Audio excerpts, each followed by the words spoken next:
Good evening, I'm Samriddhi Kesi and these are the headlines of the hour.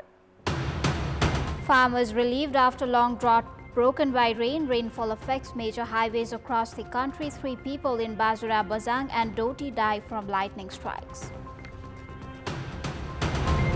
Government prepares to dissolve 50 offices with overlapping functions. Ministry of Finance suggests to not add unnecessary positions and re-evaluate social security programs.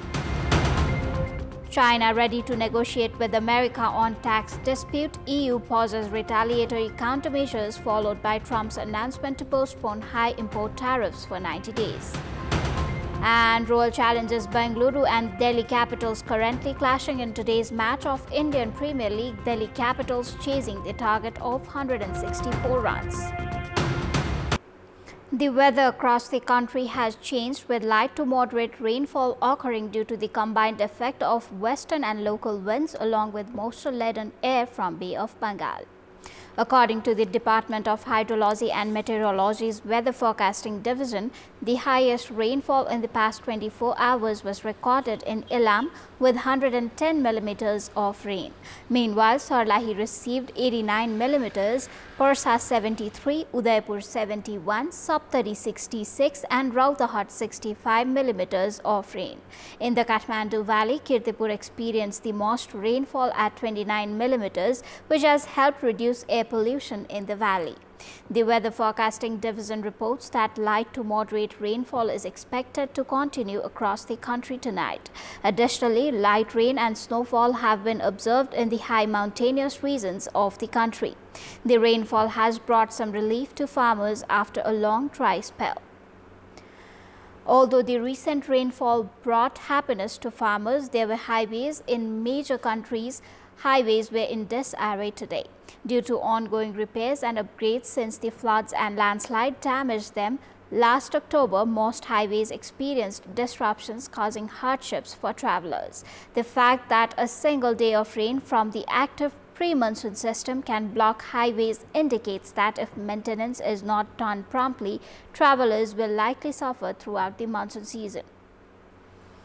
The roads in the city are in poor condition. Potholes, cracks and uneven surfaces are causing problems for drivers. The situation becomes worse during the rainy season as water collects in potholes, increasing the chance of accidents. Citizens have asked the government to fix the roads, but progress has been slow. While some areas have received small repairs, many roads are still damaged and need attention. Good roads are important for transportation, emergency services and the city's development. People are requesting that the authorities provide permanent solutions instead of temporary fixes.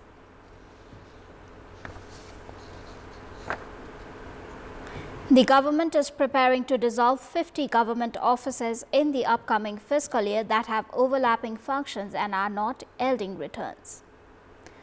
Secretary of Prime Minister's Office Chudamani Paudel requested the Council of Ministers to approve the list prepared by the office. Likewise, the Ministry of Finance suggested a re-evaluation of the Social Security program, stating that 16% of the budget is being spent on social security obligations and that benefits are being received by unintended groups. Head of the Budget Division at the Ministry, Sri Krishna Nepal, urged a halt to the trend of creating unnecessary positions in the government offices.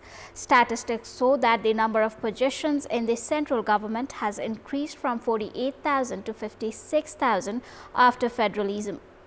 Officials from the Ministry of Finance also requested to stop to this practice as 8,000 positions have been added in the last 5 years alone.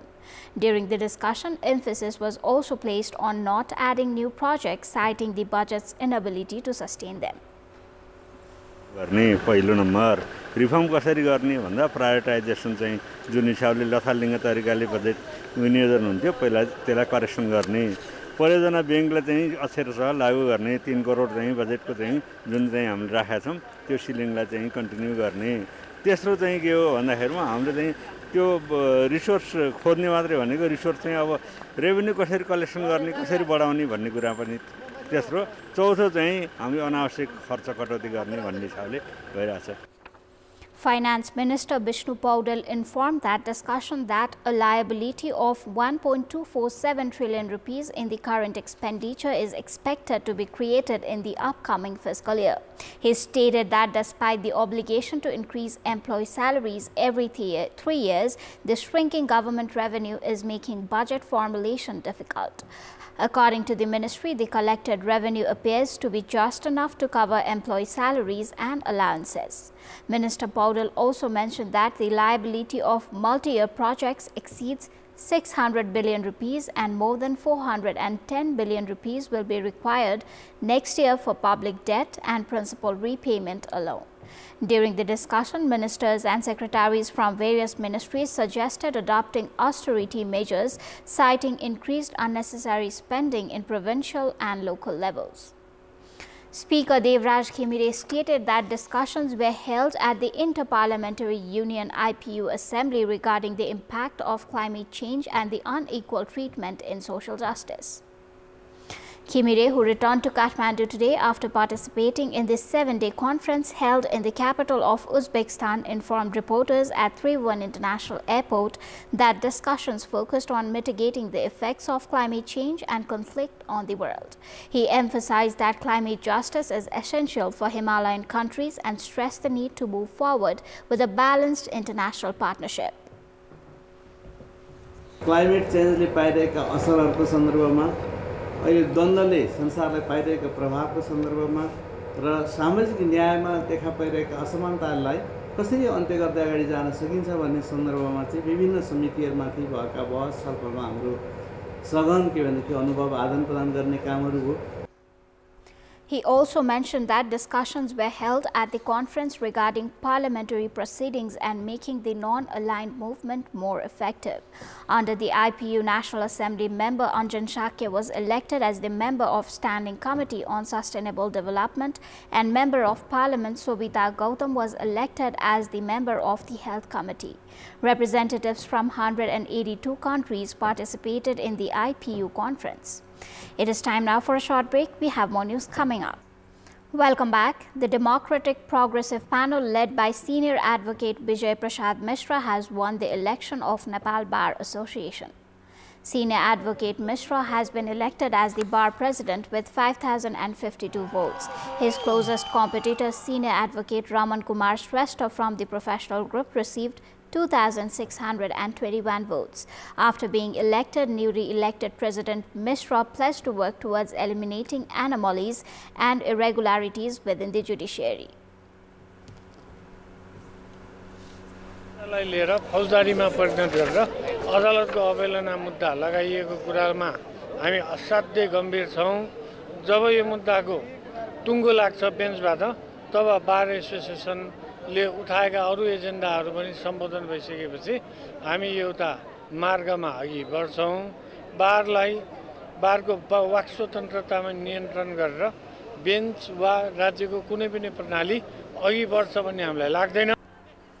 Newly elected President Mishra stated that during his tenure, the bar would play a role in making the judiciary clean. He also informed about his plans for constitutional amendments, reforms in the structure of the judiciary and the Judicial Council, and reforms in the working methods of the Judicial Council. Likewise, senior advocate Kedar Koirala has been elected as the General Secretary with 4,874 votes. His closest competitor, Yagyamani Neupane from the professional group, received 2,367 votes. Newly elected General Secretary Koirala stated that he would focus on improving the relationship between the bar and the bench. न्यायपालिका र बारको बीचको सम्बन्धलाई हामीले राम्रो बनाउनको लागि हामी अन्तर्क्रिया र छलफल गर्छौं। त्यो अन्तर्क्रिया र छलफल गर्ने कुरालाई सम्बन्ध चिसो बनाउने भन्दा अब यो सम्बन्धलाई प्रगाढ बनाउनु पर्छ, न्यानो बनाउनु पर्छ र हाम्रा असमझदारीहरू केही छन् भने त्यसलाई हाम्रो वार्ता र संवादद्वारा त्यसको समाधान गर्नुपर्छ र त्यो दिशामा अगाडि बढ्नुपर्छ भन्ने चाहिँ हाम्रो चाहिँ मान्यता रहेको छ। Likewise, Padam Prasad Limbu from Koshi, Ajay Sankar Jha from Madesh, Tej Bahadur Rawal from Bagmati, Bhupendra Khanal from Gandaki, Krishna Prasad Pokhrel from Lumbini, Bibash Kumar Bashneth from Karnali and Siddharaj Oja from Sudur Paschim have been elected as vice presidents. In the Nepal Bar election held on Saturday, the ruling UML and Congress-affiliated lawyers organizations formed an alliance and nominated Bijay Prasad Mishra for the presidency, while the opposition Maoist and Rashtriya Swatantra Party affiliated lawyers organization formed a panel led by Raman Kumar Shrestha. And in this context, in our Public Voice segment today, we have asked in several provinces what should be the role of Nepal Bar Association to strengthen constitutional supremacy and rule of law. Let's take a look at what they had to say.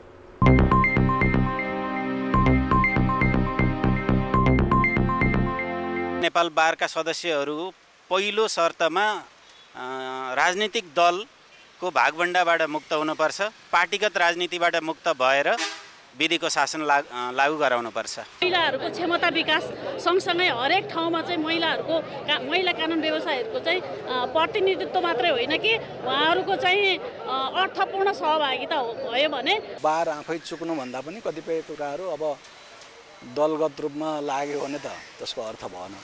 आफ्नो पार्टीले के निर्णय गरेको छ त्यो राम्रो नराम्रो नभनिकन त्यसै समर्थन गर्न थाल्यो भने त्यहाँ संवैधानिक सर्वोच्चताको प्रश्न आउँदैन। कानुनको जगमा टेकेर न्याय प्रदान गर्नका लागि र समाजमा सामाजिक न्याय स्थापित गर्नका लागि बारले महत्त्वपूर्ण भूमिका खेल्न सक्छ। न्यायालयमा राजनीति नहोस् भन्ने सुझाव छ। कानुनको अक्षरश पालना गर्ने गरी विधिलाई विधिवत रूपमा सञ्चालन गर्नका लागि मुख्य रूपमा भूमिका निर्वाह गर्नुपर्छ। रिटको माध्यमबाट ट्र्याकमा ल्याउने, सरकारलाई सही ट्र्याकमा हिँड्ने विभिन्न बार युनिटहरू छन्, तिनीहरूको चाहिँ संस्थागत सुधार, आवधिक निर्वाचन, त्यसपछि चाहिँ बार बेन्चको सम्बन्धमा चाहिँ एउटा नयाँ आयाम थप्नको लागि चाहिँ विभिन्न बार युनिटहरूलाई पनि संस्थागत रूपमा चाहिँ उनीहरूलाई चाहिँ बलियो बनाउनु जरुरी छ। कानुन व्यवसायको वृद्धि विकासको लागि चाहिँ धेरै कामहरू गर्नुपर्छ। विधिको शासनलाई आत्मसात गरेर आफ्ना गतिविधिहरू अगाडि बढायो भने हामीले संविधानको सर्वोच्चता कायम गर्न सक्छौँ। अहिले 25 सालमा देखिरहेको जुन राजनीतिक विसङ्गतिहरू छ, जुन राजनीतिक एक खालको परिवेश र एउटा सिनारियो देखेको छ,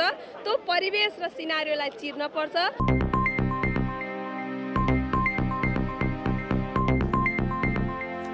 It is time for our segment Public Pulse, where you text us with your opinion.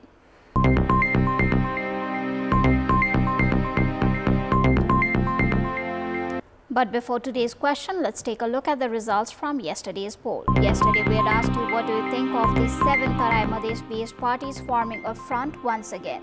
39% voted for option A, Power Bargain, 6% voted for option B, United on Agenda, and 55% voted for option C, Distracting the Public. Here's today's question.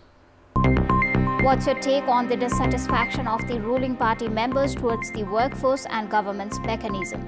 Option A, weak government work. Option B, political rhetoric. And option C, review needed. The voting is on. Type NEWS, select option A, B or C and send it to 34001 to share your opinion with us. Welcome back. Time for Sports Update. Sports News. Lalitpur City has climbed to the top of Nepal Super League points table. In a thrilling match held at Dashrath Rangasala this evening, Lalitpur City defeated Chitwan FC 2-1 to reach the top spot. With this victory, undefeated Lalitpur has accumulated 8 points from 4 matches with 2 wins and 2 draws. Lalitpur missed an opportunity to score in the very first minute of the game when Papa Lobu Kebe's shot was saved by goalkeeper Amal Knight. However, in the 3rd minute, Lalitpur took the lead. From a Manikumar Lama free kick, Nigerian player Emo Ezekiel headed the ball towards the far post, giving goalkeeper Amal Knight no chance to save it in the second half. Lalitpur substituted their regular goalkeeper with Jeffrey Baltus, who was unfit with their second choice goalkeeper. Subsequently, in the 64th and 67th minute, shots from Chitwan's Chiring Gurung and Roshan Rana Magar went wide off the post. Despite continuous attacks from Chitwan, none of their players could provide the finishing touch. However, in the 73rd minute, Chitwan broke the deadlock. Victor Mansur scored after goalkeeper Samit failed to control a shot from Shishir Lekhi following a pass from captain Anjan. However, they could not prevent Lalitpur from regaining the lead. In the 80th minute, Mani Lama scored from a direct free kick, putting Lalitpur ahead 2-1. Both of Lalitpur's goals today came from set pieces. Having lost today, Chitwan missed the opportunity to remain at the top of the table. With 7 points from 4 games, Chitwan is now 1 point behind Lalitpur. Tomorrow in the league, Kathmandu Rangers will face Thangadi FC. That is all for the moment. Up next is news in Nepali. Thank you for watching. Good night.